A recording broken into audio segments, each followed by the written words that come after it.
നമസ്കാരം. മലയാളി വാർത്ത ഇൻസൈഡിലേക്ക് സ്വാഗതം. ഇറാന്റെ തീരദേശ നിരീക്ഷണ സംവിധാനങ്ങൾ, ഡ്രോൺ അടിസ്ഥാന സൗകര്യങ്ങൾ, മിസൈൽ ശേഷികൾ എന്നിവ ലക്ഷ്യമിട്ട് തിങ്കളാഴ്ച അമേരിക്ക തുടർച്ചയായ മൂന്നാം രാത്രിയും ഇറാനെതിരെ ആക്രമണം നടത്തി. ഇറാനിയൻ മാധ്യമങ്ങളുടെ റിപ്പോർട്ട് പ്രകാരം കിഷ് ഖൈഷം ദ്വീപുകൾ, ബുഷെഹർ, ബന്ദർ അബ്ബാസ് എന്നിവിടങ്ങളിൽ ശക്തമായ സ്ഫോടനങ്ങൾ റിപ്പോർട്ട് ചെയ്തതായാണ് ഇറാനിയൻ മാധ്യമങ്ങൾ റിപ്പോർട്ട് ചെയ്തത്. തെക്കൻ ഇറാനിലെ പ്രധാന തുറമുഖ നഗരമായ ബന്ദർ അബ്ബാസിന്റെ പടിഞ്ഞാറൻ ഭാഗത്ത് ഇന്ന് 5 സ്ഫോടനങ്ങൾ ഉണ്ടായതായാണ് ഇറാന്റെ ഔദ്യോഗിക മാധ്യമമായ IRIB റിപ്പോർട്ട് ചെയ്തത്. ഇതിനിടെ ഹോർമോസ്ഖാൻ പ്രവിശ്യയിൽ ഇന്ന് പുലർച്ചെയുണ്ടായ അമേരിക്കൻ ആക്രമണത്തിൽ ഒരേ കുടുംബത്തിലെ 3 പേർ കൊല്ലപ്പെട്ടതായി ഇറാന്റെ ഔദ്യോഗിക മാധ്യമങ്ങൾ റിപ്പോർട്ട് ചെയ്തു. Bushehr, Chabahar, Jask, Konarak, Abu Musa, Bandar Abbas എന്നിവിടങ്ങളിൽ ഇന്നലെ വ്യാപക ആക്രമണം നടത്തിയതാണ് അമേരിക്കൻ സൈന്യത്തിന്റെ അവകാശവാദം. പ്രസിഡന്റ് ഡൊണാൾഡ് ട്രംപിന്റെ നിർദ്ദേശപ്രകാരമാണ് ഏറ്റവും പുതിയ ഓപ്പറേഷൻ ആരംഭിച്ചതെന്നും ഹോർമോസ് കടലിടുക്കിലെ സിവിലിയൻ കപ്പലുകളെയും വാണിജ്യ ഷിപ്പിംഗിനെയും ഭീഷണിപ്പെടുത്താനുള്ള ഇറാന്റെ കഴിവിനെ അവസാനിപ്പിക്കുക എന്ന ലക്ഷ്യത്തോടെയാണ് ഇതെന്നും US സെൻട്രൽ കമാൻഡ് എക്സിലെ ഒരു പോസ്റ്റിൽ പറഞ്ഞു. ഈ ആക്രമണങ്ങൾ ഇറാനിയൻ സേനയ്ക്ക് കനത്ത നഷ്ടം വരുത്തിവെക്കുകയും ഹോർമോസ് കടലിടുക്കിലെ നിരപരാധികളായ സാധാരണക്കാരെയും വാണിജ്യ കപ്പലുകളെയും ആക്രമിക്കാനുള്ള അവരുടെ കഴിവിനെ ദുർബലപ്പെടുത്തുകയും ചെയ്യും. US സെൻട്രൽ കമാൻഡ് രാജ്യത്തിനെതിരെ പുതിയ ആക്രമണ തരംഗം പ്രഖ്യാപിച്ചതിനു തൊട്ടു പിന്നാലെ ചൊവ്വാഴ്ച തെക്കൻ ഇറാനിൽ തുടർച്ചയായ സ്ഫോടനങ്ങൾ ഉണ്ടായതായി ഇറാനിയൻ മാധ്യമങ്ങൾ റിപ്പോർട്ട് ചെയ്തു.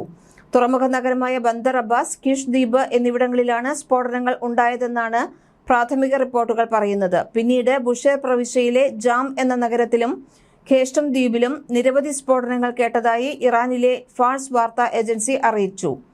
തെക്കൻ ഇറാനിലെ പ്രധാന തുറമുഖ നഗരമായ ബന്ദർ അബ്ബാസിന്റെ പടിഞ്ഞാറൻ ഭാഗത്ത് ഇന്ന് 5 സ്ഫോടനങ്ങൾ ഉണ്ടായതായാണ് ഇറാന്റെ ഔദ്യോഗിക മാധ്യമമായ IRIB റിപ്പോർട്ട് ചെയ്തത്. ഇറാനെതിരായ സൈനിക നടപടികൾ 2-3 ആഴ്ച കൂടി തുടരുമെന്ന് US പ്രസിഡന്റ് പറഞ്ഞു. ഇത് ടെഹ്റാനെതിരെ നീണ്ടുനിൽക്കുന്ന പ്രചാരണത്തിന്റെ സൂചനയാണ്.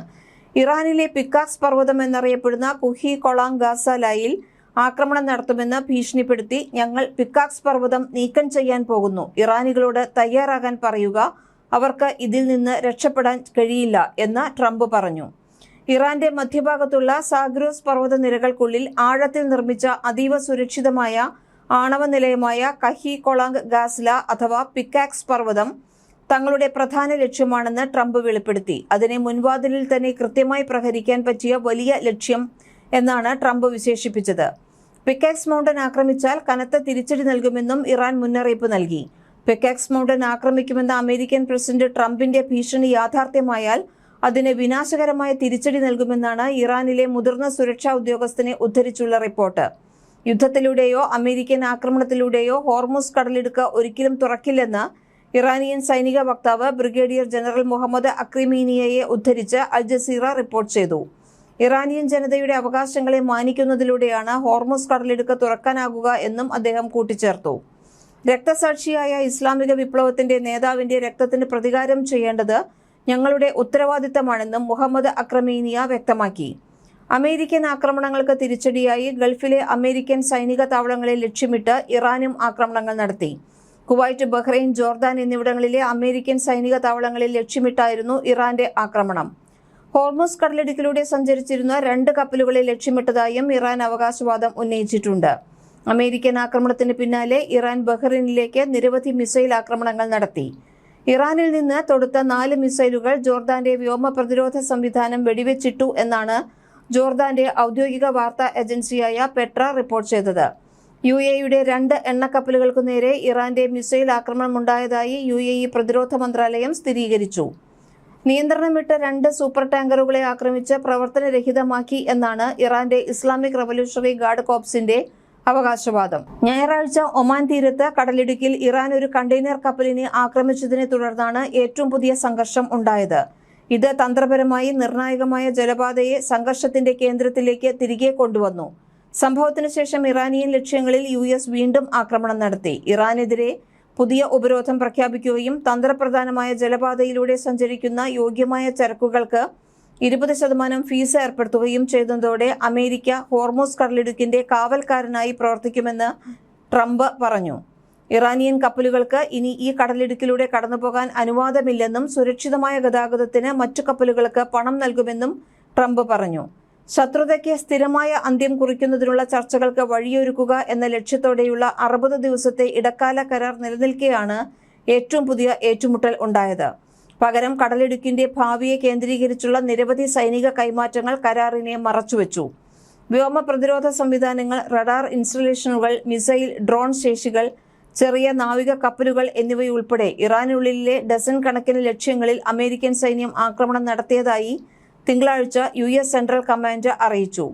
ആഗോള വ്യാപാരത്തിന് ഹോർമുസ് കടലിടുക്ക് ഒരു സുപ്രധാന സമുദ്ര ഇടനാഴിയാണ്. ഇറാൻ അത് നിയന്ത്രിക്കാൻ കഴിയില്ല, സെൻട്രോം ഒരു പ്രസ്താവനയിൽ അവകാശപ്പെട്ടു. ഇറാൻ ഈ അവകാശവാദം പെട്ടെന്ന് നിരസിച്ചിട്ടുണ്ട്. ജലപാത ഇറാന്റെ പ്രദേശത്തിനുള്ളിൽ വരുന്നതാണെന്നാണ് ഇസ്ലാമിക് റവല്യൂഷണറി ഗാർഡ് കോർപ്സ് പറയുന്നത്. വാഷിംഗ്ടൺ നിയമവിരുദ്ധമായ ഇടപെടലുകൾ നടത്തിയെന്നാണ് ആരോപണം. ഹോർമുസ് കടലിടുക്ക് ഞങ്ങളുടെ പ്രദേശമാണ്. ലോകത്തിന്റെ മറുവശത്തു നിന്നുള്ള ഒരു തെമ്മാടിയും കുട്ടികളെ കൊല്ലുന്നതുമായ സൈന്യത്തെ അതിൽ നിയമവിരുദ്ധമായ ഇടപെടൽ തുടരാൻ ഞങ്ങൾ അനുവദിക്കില്ല എന്നാണ് IRGC പക്ഷം. പരസ്പര വിരുദ്ധമായ അവകാശവാദങ്ങൾ സമുദ്ര സുരക്ഷയെയും ആഗോള ഊർജ്ജ വിതരണത്തെയും കുറിച്ചുള്ള ആശങ്കകൾ വർദ്ധിപ്പിച്ചിട്ടുണ്ട്. അതേസമയം വിശാലമായ ഒരു സംഘർഷം തടയാനുള്ള അന്താരാഷ്ട്ര ശ്രമങ്ങൾ കൂടുതൽ വഷളാകുന്നു. ഹോർമുസ് കടലിടുക്കിൽ UAE എണ്ണക്കപ്പലുകൾക്ക് നേരെ നടന്ന ആക്രമണത്തിൽ 2 ഇന്ത്യൻ നാവികർ കൊല്ലപ്പെട്ടതിൽ ഇറാനെ ഇന്ത്യ പ്രതിഷേധമറിയിച്ചു. ഇറാന്റെ ഡെപ്യൂട്ടി അംബാസിഡറെ വിളിച്ചുവരുത്തിയാണ് ഇന്ത്യ ശക്തമായ പ്രതിഷേധം അറിയിച്ചത്. UAEയുടെ മൊംബാസ, അൽ ബാഹിയ എന്നീ എണ്ണക്കപ്പലുകൾക്ക് നേരെയാണ് ഒമാൻ കടൽ തീരത്ത് വെച്ച് ഇറാന്റെ ക്രൂസ് മിസൈൽ ആക്രമണം ഉണ്ടായത്. കപ്പലിലുണ്ടായിരുന്ന ഒരു ഇന്ത്യൻ ജീവനക്കാരൻ മരണപ്പെടുകയും മറ്റ് 6 ഇന്ത്യക്കാർക്ക് പരിക്കേൽക്കുകയും ചെയ്തിട്ടുണ്ട്. ജീവൻ നഷ്ടപ്പെട്ട നാവികന്റെ കുടുംബത്തെ അബുദാബിയിലെ ഇന്ത്യൻ എംബസി ഔദ്യോഗികമായി അനുശോചനം അറിയിച്ചു. പരിക്കേറ്റവരിൽ 4 പേരുടെ നില ഗുരുതരമാണെന്നാണ് റിപ്പോർട്ടുകൾ. പരിക്കേറ്റ ഇന്ത്യൻ നാവികർക്ക് ഏറ്റവും മികച്ച സൗകര്യങ്ങൾ ലഭ്യമാക്കുമെന്നും അവർക്ക് ആവശ്യമായ എല്ലാവിധ സഹായങ്ങളും ഉറപ്പാക്കിയിട്ടുണ്ടെന്നും എംബസി വ്യക്തമാക്കി.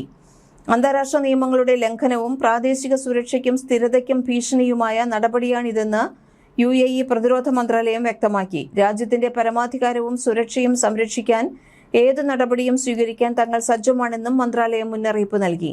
ഔദ്യോഗിക സ്രോതസ്സുകളിൽ നിന്നുള്ള വിവരങ്ങൾ മാത്രം വിശ്വസിക്കണമെന്നും അഭ്യൂഹങ്ങൾ പ്രചരിപ്പിക്കരുതെന്നും അധികൃതർ പൊതുജനങ്ങളോട് ആവശ്യപ്പെട്ടു.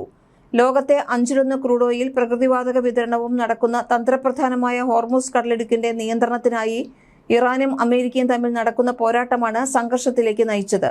ആക്രമണത്തിന്റെ പശ്ചാത്തലത്തിൽ ബ്രന്റ് ക്രൂഡ് ഓയിൽ വില 7.8% ഉയർന്ന് ബാരലിന് $81.92 പേർഷ്യൻ ഉൾക്കടലിന്റെ പ്രവേശന കവാടത്തിൽ സ്ഥിതി ചെയ്യുന്ന ഹോർമുസ് കടലിടുക്ക് ആഗോളതലത്തിൽ വ്യാപാരം ചെയ്യുന്ന അസംസ്കൃത എണ്ണയുടെയും പ്രകൃതിവാതകത്തിന്റെയും 1/5 കടന്നുപോകുന്ന ലോകത്തിലെ ഏറ്റവും പ്രധാനപ്പെട്ട ഊർജ്ജ ഇടനാഴികളിൽ ഒന്നാണ്. ശത്രുതയ്ക്ക് സ്ഥിരമായ അന്ത്യം കുറിക്കുന്നതിനുള്ള ചർച്ചകൾക്ക് വഴിയൊരുക്കാൻ ലക്ഷ്യമിട്ടുള്ള 60 ദിവസത്തെ താൽക്കാലിക ക്രമീകരണം നിലനിൽക്കെയാണ് ഈ പുതിയ ഏറ്റുമുട്ടലുകളെല്ലാം ഉണ്ടായിട്ടുള്ളത്. നിലവിലെ കരാറുകളെല്ലാം കടലിടുക്കിന്റെ ഭാവിയെ ചൊല്ലിയുള്ള കടുത്ത സൈനിക നീക്കങ്ങളാൽ നിഷ്പ്രഭമായിരിക്കുകയാണ്. മലയാളി വാർത്ത ഇൻസൈഡ്.